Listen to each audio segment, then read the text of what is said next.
In October 1952, at an airfield in Gloucestershire, an RAF flying instructor took off on a routine training flight. It was his third flight of the day, and everything was business as usual. We climbed up through some clouds, and we broke through it at about 14,000 feet. I was somewhat alarmed to see, right in front of the aircraft, framed in the windscreen, 3 circular white discs, and I thought, my goodness. Mick suddenly said to me, "David, did you have anything to drink at lunchtime?" And I said, "No." He said, "Well, take a look right ahead." I grabbed the control and turned the aircraft away to one side. As they moved out and got further apart, they began to look as if they were that sort of, this is a magnifying lens, but they were that sort of shape. Even for a trained pilot with 7 years of flying experience, this was an unusual and disturbing incident.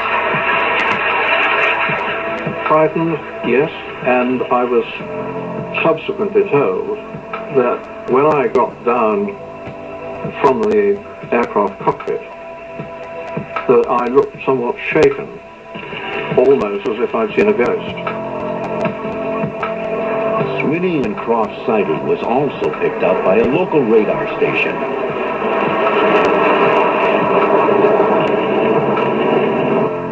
They could see clearly 3 unidentified blips on their tube. Now that surely is a bit unusual. This is among the first of Britain's officially recorded and documented UFO sightings. There's no such thing, of course, as an infallible witness, but when you look at, for example, police officers and pilots, you are dealing with trained observers who, in terms of perception and in the terms of not panicking and in terms of the ability to tell a story straight and factual, these people really are excellent witnesses, and of course the MOD pays more attention to them than, say, a report from a member of the public. Pilots are required to fill out reports for each flight in a logbook. This is Michael Swinney's. His entry reads, 3 flying saucers sighted at height, confirmed by GCI, meaning radar. But David Croft's was cautious in his entry.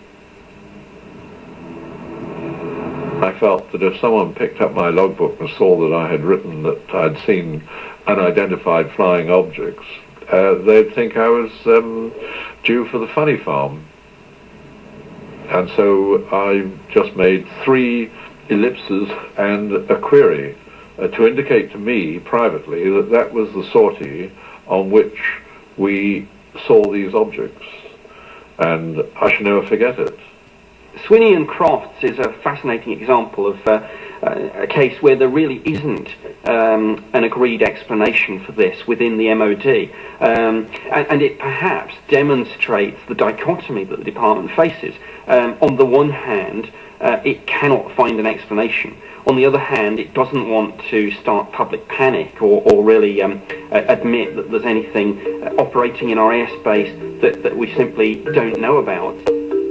Over 10,000 UFO sightings have been reported to the British government. These reports have been shrouded in mystery and rumor for 50 years.